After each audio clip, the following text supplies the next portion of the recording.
Hiya, and welcome to another episode of Eating Good in the Woods, the channel that shows you with a little planning, a little prep, you can eat like royalty while camping.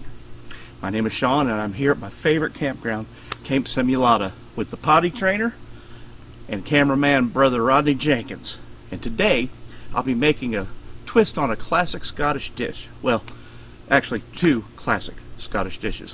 So I came up with this, Rumbledethump scones. They're easy and delicious, and your kids are going to love them. Give me 10 minutes each week, and I'll prove to you that just because you're camping doesn't mean you have to eat like a hobo. Stick around and I'll show you how.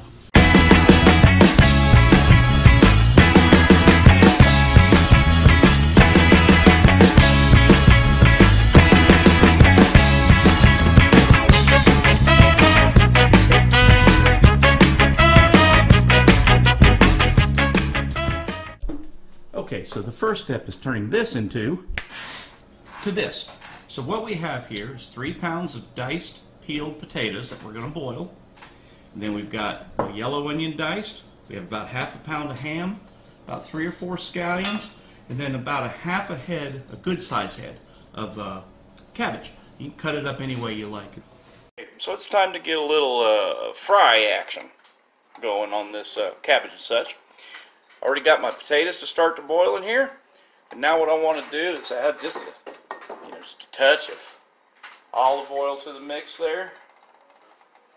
And then we're going to want to use, some salt and pepper, maybe some spice, whatever you choose to use. My choice will always be Bad Byron's butt rub. That makes this sugar-free spice blend for cooking pork. But at the end of the day, I'd about sprinkle this on cornflakes. It tastes so good. I use this for everything. Anyway, so I'm going to put a little bit of that in here, and we're going to fry that up real good. So you don't want to cook the cabbage all the way through where it's really soft. Now for my favorite part. Add a little butter, ghee in my case, clarified butter, and a little milk. Almond milk in my case. And I get to do what I love doing the most when it comes to potatoes, mashing them. No, hate this part. See you in about 9 years. Okay, it's the next day, and I let the potato mixture, everything mixed together and remashed, and I let it sit in the refrigerator overnight so it could kind of firm up a little bit. The next step in this is to add a little bit of some sort of flour. I'm using arrowroot flour, but if you need to use regular self-rising, regular flour for that matter, that's all fine and well. The trick is you only want to add until it becomes dough-like. If it becomes crumbly, you've gone too far. So just add a little bit at a time. Next step, oh, by the way, to the fine folks at Bad Byron's butt rub, about 3 minutes ago, that was your free bite of the apple. So, Anyway, our next step is frying these up and getting them ready for breakfast or supper, whatever you want to do with them. We're going to go out to Camp Simulata, and that's where you'll see us next. See you in just a minute. Okay, here we are back at Camp Simulata. Got brother man Rodney Jenkins on the camera. We're here at the potty trainer, and we're about to fry up some of these. Just real quick before we go any further, this is a new channel, so it would be doing me a great favor if you were to click like, subscribe, tell all your friends. Sure would appreciate it. Okay, first things first, we're heating up the old Blackstone 17-inch. Hope to graduate to a 22-inch here pretty soon. Got it leveled out. We're going to put down a good coat of olive oil, or whatever your choosing may be. You could use bacon grease if you want. In fact, that'd be pretty good.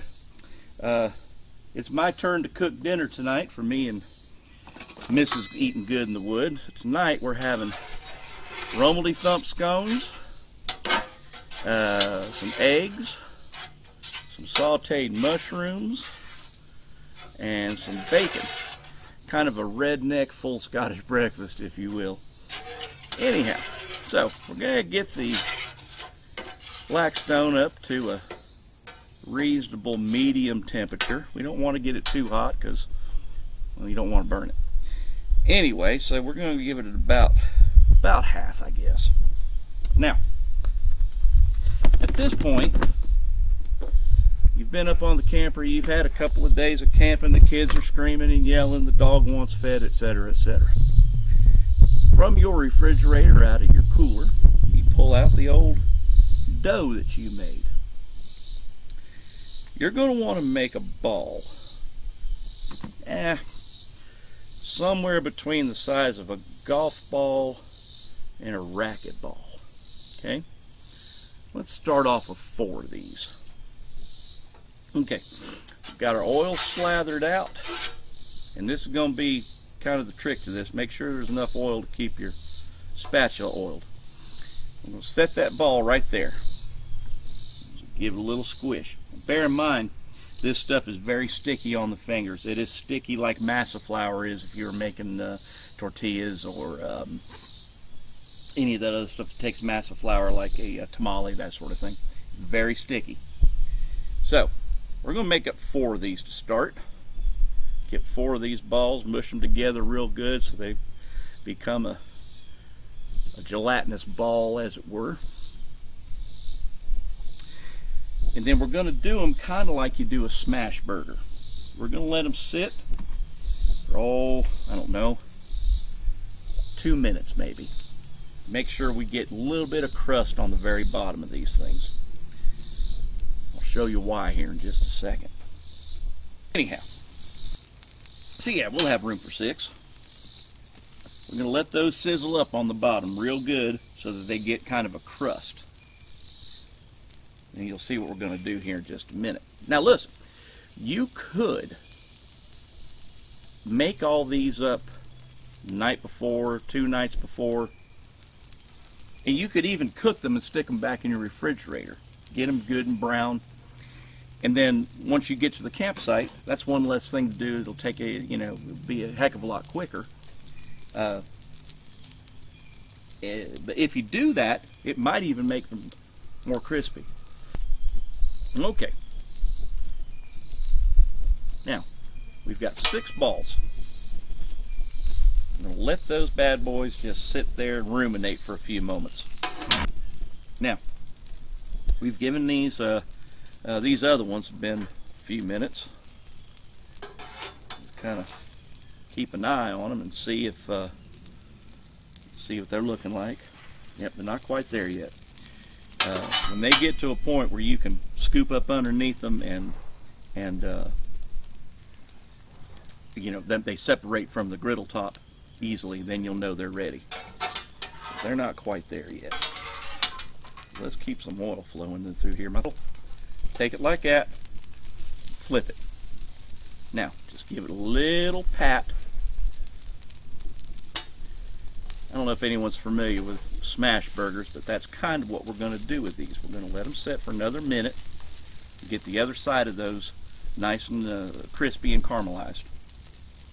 And then we're going to get some oil on our spatula, and we'll smash them like a smash burger. Now we're doing the oil on spatula because when we squish them, they could stick a little bit, but you're going to want that oil. Like, whoo, look at that. That's what we're looking for right there. So, let's take our oil here and squish them down again. A little bit thinner this time. Give it another flip. Yep.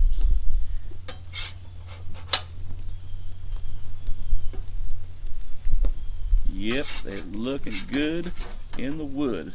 Y'all gonna be... Look at that. That's a plate of goodness right there. Oh, there it is, folks. A Rumbledethump scone. So we're going to put a little ketchup on it and give it a taste. Thin, as you can see, very thin. Here it goes. Whoo, that's good. That's hardly fit to eat right there. So there it is, ladies and gentlemen. Rumbledethump Potato Scones. Give them a try, you're going to love them. Check back with me in a week and I'm going to show you how to eat good in the woods. Until then, y'all take care of each other. I love you and God bless you.